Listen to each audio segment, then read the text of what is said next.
Eu cresci em meus livros. Toda a minha juventude e a primeira etapa da minha vida adulta foi em meus livros. Foi assim que eu conheci o mundo, quando eu tinha meus 14, 15, 16 anos, até os meus 20 e poucos anos. Foi o meu acesso à realidade e foi como eu interpretei o mundo. Tanto com enciclopédias, ou com livros de não ficção, livros de filosofia ou de literatura. Foi a minha janela para o mundo. Mas os livros não bastam, gente. Isso vindo de um escritor pode soar muito contraditório, mas os livros não bastam. O mundo, de fato, o mundo real é muito maior do que os livros. E embora a gente jamais conseguiria ler todos os livros que existem, a gente também não vai conseguir viver todas as experiências possíveis. O que eu aprendi nas minhas viagens, morando fora, vivendo em diferentes culturas, é que os livros são uma interpretação. Eles te revelam uma perspectiva das coisas, que será mais abrangente ou mais restrita dependendo do autor dela, dependendo de quão aberta é a mente de quem escreveu aquilo ali. Mas o livro é uma parte da história, é um fragmento da nossa experiência humana. E assim como a internet também. Uma vez eu vi uma reportagem com um jovem que morava no Rio de Janeiro e ele nunca havia estado no Cristo Redentor porque ele achava que pela internet ele podia ver tudo, bastava clicar lá na internet Cristo Redentor, colocar no Google e ver as fotos e aquilo ali substituiria a experiência de fato de estar lá e ver aquilo. E não substitui. Não substitui. Você caminhar pelas ruas do Google Maps, vendo as casas, vendo os prédios, vendo os monumentos, não substitui a experiência real de estar ali.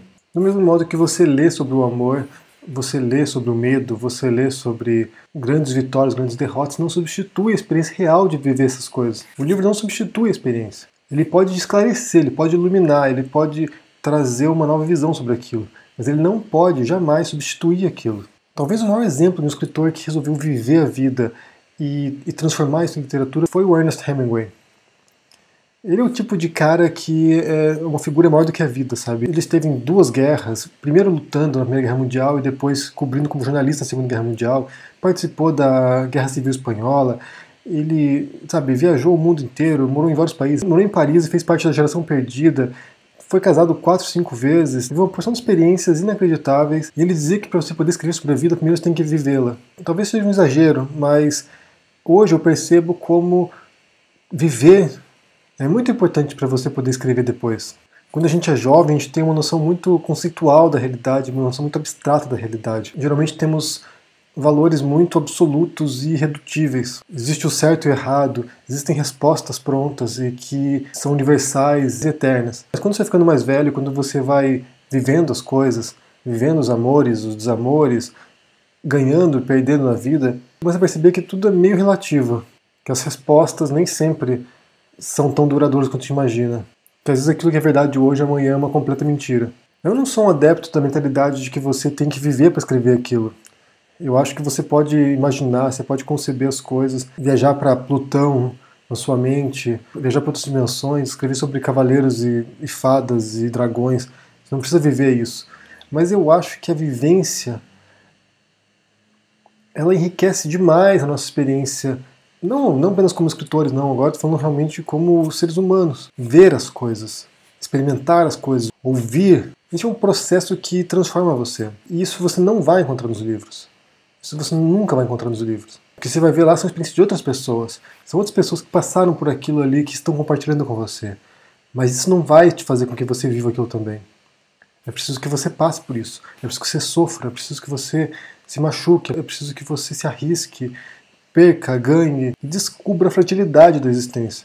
A tendência, quando você não conhece aquilo por experiência própria, é idealizar, é imaginar algo muito mais florido, muito mais belo do que realmente é. Na verdade, as nossas experiências elas têm todos esses altos e baixos e sempre são agridoces. Eu já falei uma outra vez sobre os textos de imigrantes que eu escrevia quando tinha 20 anos e era muito idealizado, havia uma grande empolgação nos imigrantes chegando no Brasil, um grande entusiasmo e, sabe, muitas esperanças, quando na verdade, vivendo como imigrante do exterior, eu fui perceber, convivendo com outros imigrantes, que há uma grande dor, uma grande ausência, uma grande sensação de vazio, porque você não pertence àquela terra onde você está, e você não pertence mais à terra de onde você partiu. É como se você já não tivesse mais raízes e não, sabe, estivesse solto no ar. E eu acho que é isso que você descobre quando você vive as experiências. Você descobre que tudo tem, sabe, seus lados positivos e negativos, e tudo é muito subjetivo. Os livros não vão te ensinar isso. Então o que eu queria pedir para vocês, como escritores, é viver. Sabe, descobrir as coisas. dar a cara a tapa. E uma vez que você tenha feito isso, é voltar e contar isso pra gente. Dividir com a gente os seus sofrimentos, as suas alegrias, e talvez também transmitir um pouco essa noção de que só o livro não basta. Uma parte, que a vida é muito maior do que isso. Eu queria saber de você o que você pensa sobre isso, se você acha que é possível de conhecer tudo que há atrás dos livros, ou se há conhecimentos que só a vida nos ensina. Deixa no comentário aqui embaixo, deixa o joinha, assina o canal, senão a gente vê por aí. Abraço e até mais. Tchau!